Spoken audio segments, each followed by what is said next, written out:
The campanile was originally a combined lighthouse and bell tower in the 10th century.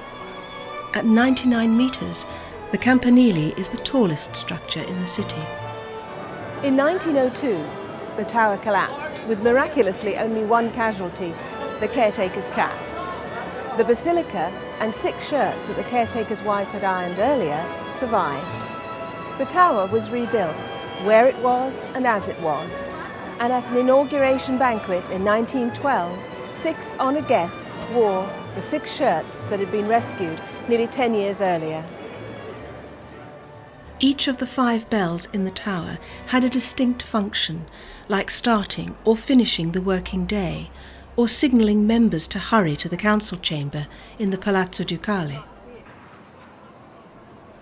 The view from the top of the tower is well worth the wait in the queue below.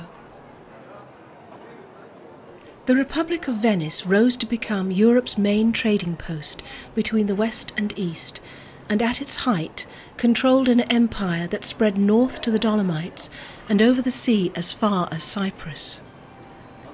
The Molo was the traditional front door to Venice, since all important visitors arrived by sea. The 2 columns topped by a statue of St. Theodore, the Byzantine patron saint of Venice, and a winged lion.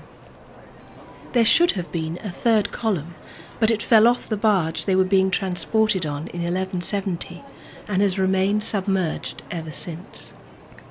In the distance is the causeway, which links Venice by road and rail to the mainland town of Mestre. The distant industrial skyline contains all the ingredients of a modern city that Venice clearly does not.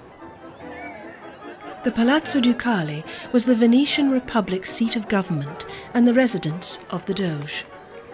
All facets of Venetian life took their pulse beat from the architecturally stunning building.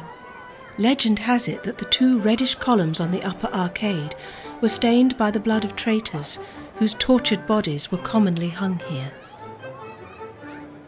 On the right, the Prigioni Nuove, new prisons, were joined to the Palazzo Ducale by the Ponte dei Sospiri, the Bridge of Sighs.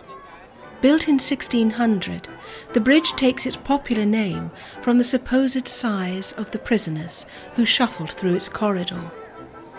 Prior to the new prisons being built, prisoners were kept in either the swelteringly hot leads under the roof of the Palazzo Ducale or the dank wells in the bottom 2 stories.